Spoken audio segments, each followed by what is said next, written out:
अस्सलामुअलैकुम। Welcome to study zone. Last lecture में हमने स्पर्म हिस्ट्री और उसकी डिस्कवरी के बारे में बात की। And in our today lecture we will talk about structure of mammalian sperm. जो मैमेलियन स्पर्म होता है उसका स्ट्रक्चर कौन कौन से कंपोनेंट्स पर कंसिस्ट कर रहा होता है, या उसकी जो ऑर्गेनाइजेशन होती है, उसका प्रिंसिपल ऑफ वर्किंग होता है वो किस तरह से होता है। तो ये सारी हमारी आज के लेक्चर की डिटेल्ड स्टडी होगी। सबसे पहले अगर हम स्पर्मेटोजोन्स की बात करें तो ये एक मैक्रोस्कोपिक इलोंगेटेड सेलुलर स्ट्रक्चर है दूसरे सेल्स की तरह, जिनमें जो है प्लाज्मा मेम्ब्रेन प्रेजेंट है, या ये सराउंडेड हैं प्लाज्मा मेम्ब्रेन से।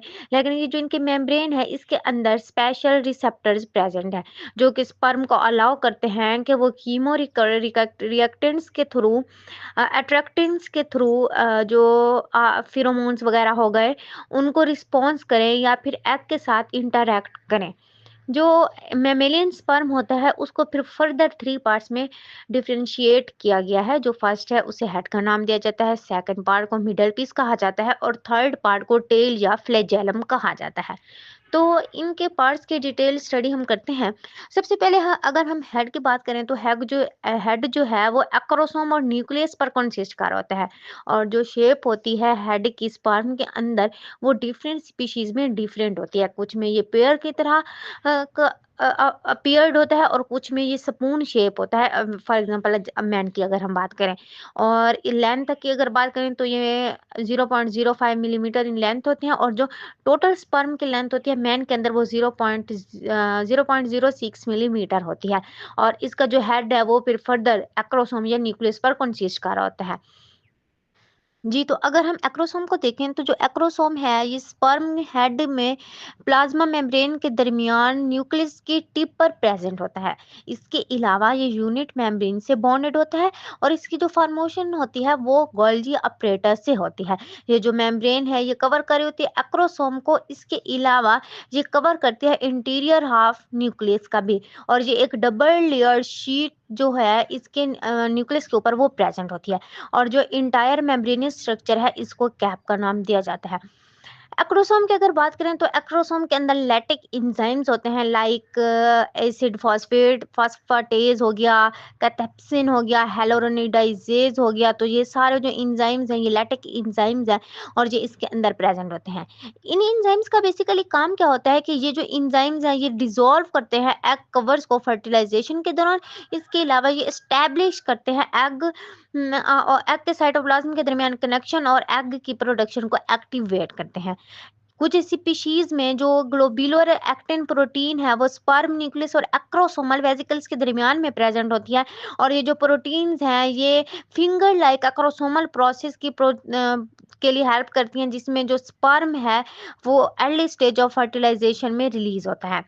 अगर हम सीरचुन या सेफरल अदर स्पीशीज की बात करें तो इनमें जो रिकॉग्नाइजेशन होती है स्पर्म और एग की, वो बेसिकली एक्रोसोमल प्रोसेस में मॉलिक्यूल्स की इन्वॉल्वमेंट की वजह से हो रहा होता है। एक्रोसोम के बाद हमने दूसरा पार्ट इसके न्यूक्लियस की बात की कि हमने कहा जो स्पर्म है उसमें स्पर्म का जो हेड पोर्शन है उसके अंदर एक्रोसोम और न्यूक्लियस प्रेजेंट होते हैं। तो अगर हम न्यूक्लियस को देखें तो न्यूक्लियस जो है ये स्पर्म हेड में बहुत ज़्यादा स्पेस जो है ऑक्यूपाई कर रहा होता है, और ये डिटरमाइन करता है कि स्पर्म हेड की जो शेप है वो किस तरह से होगी। और ये डबल लेयर्ड मेम्ब्रेन स्ट्रक्चर के साथ भी ये काफ़ी कवर्ड रहता है। इसमें जो न्यूक्लियस होता है वो डेंसली पैक्ड क्रोमोसोम में इसके अंदर प्रेजेंट होते हैं, और ये रिस्पॉन्सिबल होता है ट्रांसमिशन ऑफ हेरिडिटी करैक्टर्स के लिए, जो कि मेल पेरेंट से ऑफ स्प्रिंग की तरफ ट्रांसमिट हो रहे होते हैं। और जो न्यूक्लियस है इसके अंदर न्यूक्लियोलस आरएनए फ्लूइड वगैरह जो है वो प्रेजेंट नहीं होते। ये जो क्रोमोसोम्स हैं इनके अंदर प्रोटामाइंस प्रेजेंट होते हैं हिस्टोन प्रोटीन्स की जगह पर। तो जो पोस्टीरियर हाफ होता है न्यूक्लियस का वो कवर रहता है डेंस लेयर ऑफ साइटोप्लाज्म की मदद से, जिसे मैनचीट का नाम दिया जाता है। मैनचीट जो है ये एक्सटेंड होती है मिडल पीस की तरफ, और जो न्यूक्लियस और एक्रोसोम है वो कवर्ड रहते हैं इसी प्लाज्मा मेम्ब्रेन के साथ। और एक्रोसोम और न्यूक्लियस जो है स्पर्म हेड में इक्वली कॉन्स्टिट्यूट कर रहे होते हैं। तो ये था इसकी हेड पोर्शन की डिटेल। नेक्स्ट अगर हम इनके मिडल पीस की बात करें तो ये जो मिडल पीस है ये न्यूक्लियस से पीछे की तरफ मौजूद होता है और जो कनेक्टेड होता है हेड के साथ, जो कि फिर फर्दर शॉर्ट नेक के साथ कनेक्टेड होता है। और इसके अंदर भी हमें फॉलोइंग डिफरेंट स्ट्रक्चर जो है वो देखने को मिले। तो सबसे पहले हमें सेंट्रियोल्स देखने को मिले। नेक के सामने हमें 2 सेंट्रियोल्स देखने को मिले जो कि पोस्टीरियर एज ऑफ न्यूक्लियस के ऊपर प्रेजेंट थे, और इनमें से हर एक सेंट्रियोल जो है एक पेयर के साथ हमें देखने को मिला। और जो दोनों सेंट्रियोल्स हैं वो कॉम्प्लिकेटेड स्ट्रक्चर उनकी इलेक्ट्रॉन माइक्रोस्कोप के अंदर हमें देखने को मिले। कॉम्प्लिकेटेड स्ट्रक्चर तो था ही, लेकिन इनका जो पर्पस ऑफ वर्किंग या प्रिंसिपल ऑफ वर्किंग है वो भी डिफरेंट था। और वो डिफरेंट रोल प्ले कर रहे थे। इंटीरियर जब प्रोक्सिमल सेंट्रियोल इसका फर्स्ट पार्ट था, इसमें जो स्पर्म है वो टिपिकली डोनेटेड होता है एग की तरफ, और ये हेल्प करता है फर्स्ट मेयोटिक स्पिंडल की फॉर्मेशन जब फर्टिलाइजेशन के प्रोसेस हो जाता है, और ये राइट एंगल में स्पर्म एक्सिस की तरफ प्रेजेंट होता है। फिर इंटीरियर के बाद आता है पोस्टीरियर सेंट्रियोल, जिसे डिस्टल सेंट्रियोल का नाम भी दिया जाता है। ये जो सेंट्रियोल है ये रिस्पॉन्सिबल होता है माइक्रोट्यूब्यूल्स की फॉर्मेशन के लिए, जिसमें स्पर्म टेल या फिर फ्लैजेलम जो है बेस ऑफ फ्लैजेलम के ऊपर प्रेजेंट होता है, और ये बेसल बॉडीज की तरह एक्ट कर रहा होता है। फिर सेंट्रियोल्स के अलावा हमें इलेक्ट्रॉन माइक्रोस्कोप में इनका माइटोकॉन्ड्रियल शीट भी देखने को मिली। ये जो है ये मिडल पीस का बल्क बनाता है। मैमेलियन स्पर्म के अंदर माइटोकॉन्ड्रिया जो है ये स्पाइरली ट्विस्टेड शीट बनाता है एक्सियल फिलामेंट के अराउंड डिस्टल सेंट्रियोल में। और ये जो माइटोकॉन्ड्रियल शीट है इसके अंदर तमाम रेस्पिरेटरी एंजाइम प्रेजेंट होते हैं, और ये प्रोवाइड करता है स्पर्म को एनर्जी मूवमेंट के प्रोसेस के लिए। इसके अलावा माइटोकॉन्ड्रियल शीट के अलावा हमें रिंग सेंट्रियोल भी देखने को मिले। पोस्टीरियर एंड में मिडल पीस पर 2 डार्क रिंग या फाइब्रस थिकनिंग प्रेजेंट थी प्लाज्मा मेम्ब्रेन के नीचे, जो कि बाउंड्री बना रही थी मिड मिड पीस और टेल के दरमियान। इसीलिए इन्हें जेनसन रिंग एनुलस या फिर रिंग सेंट्रियोल का नाम भी दिया जाता है। और ये जो ट्रू सेंट्रियोल स्ट्रक्चर है उससे रिसेंबल नहीं करते थे। फिर इलेक्ट्रॉन माइक्रोस्कोप के अंदर हमें मैनचिट भी देखने को मिली। हाँ, साइटोप्लाज्म जो है ये कंडेंस लेयर बनाता है, जिसे मैनचीट का नाम दिया जाता है। ये पेरिफेरल ऑफ मिडल पीस के दरमियान प्रेजेंट होती है। इसने posterior part of nucleus of the sperm जो होता है उसको भी सराउंड किया हुआ होता है।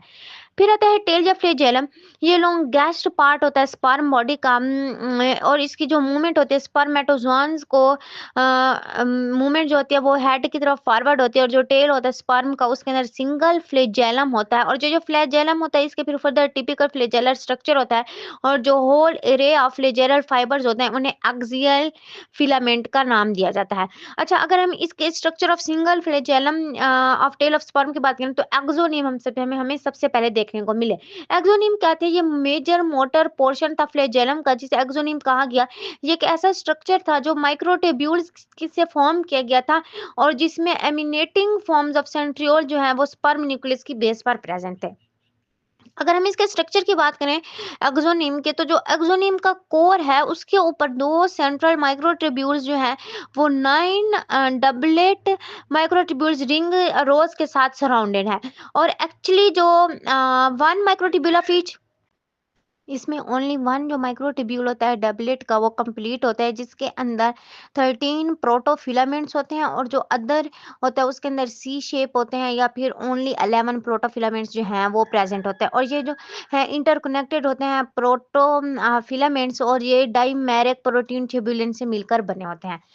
फिर है डायनिन आल्थो ट्यूब्यूलिन जो है वो बेस होती है स्ट्रक्चर ऑफ फ्लैजेलम के लिए, और जो दूसरे प्रोटीन्स होते हैं वो भी क्रिटिकल होते हैं इस फ्लैजेलर फंक्शन के लिए। लेकिन जो फोर्स स्पर्म को प्रोपीलिंग के लिए जरूरत होती है वो डायनिन प्रोवाइड करता है। और इसमें जो प्रोटीन होते हैं वो माइक्रोट्यूब्यूल्स के साथ अटैच होती है। डायनिन जो है ये एक एटीपीज है, एक एंजाइम जो कि हाइड्रोलाइज कर होता है एटीपी कन्वर्जन को, जो कि रिलीज करता है केमिकल एनर्जी को मैकेनिकल एनर्जी में इस स्पर्म को प्रोपेल करने के लिए। फिर था कर्टिनेगर ट्रायड सिंड्रोम के इंपॉर्टेंस ऑफ डायनिन जो है वो इंडिविजुअल में जेनेटिक सिंड्रोम की शक्ल में हमें नजर आई, जिसे कहा जाता है कर्टिनेगर ट्रायड सिंड्रोम। ये जो इंडिविजुअल्स होते हैं इनके अंदर फंक्शनल डायनिन जो होती है वो तमाम सिलिएटेड या फ्लैजेलर सेल में जो है प्रेजेंट नहीं होती। फिर इनमें हमें 9+2 मैक्रोट्यूब्यूल जो है अरेंजमेंट एक्सोनीम की कुछ यूकेरियोटिक किंगडम के अंदर भी देखने को मिली। फिर स्पर्म कैपिटेशन इन मैमल्स की अगर हम बात करें तो मैमल्स के अंदर स्पर्म जो है वो एजैकुलेशन से रिलीज होता है। जब एजैकुलेशन जो है वो मूव करती है, लेकिन समटाइम्स ऐसा होता है कि इनकी जो कैपेसिटी होती है बाइंड होने की वो भी होती है कि फर्टिलाइजेशन में एग के साथ बाइंड हो जाता है। और जो फाइनल स्टेज होती है मैमेलियन स्पर्म्स की, उसमें मैचुरेशन कम्युलेटली जो है उसे कैपेसिटेशन का नाम दिया जाता है, जो कि स्पर्म की तक अक्कर नहीं होती और जो फीमेल रिप्रोडक्टिव ट्रैक है वो सर्टेन पीरियड ऑफ टाइम के लिए वर्क नहीं करता। नेक्स्ट अगर हम फंक्शन ऑफ स्पर्म्स की बात करें तो जो स्पर्म्स हैं इनके अंदर हिप्लॉइड जीनोम्स होते हैं, तो इनके डिफरेंट फंक्शंस होते हैं। ये डोनेट करते हैं सेंट्रियोल या न्यूक्लियस को।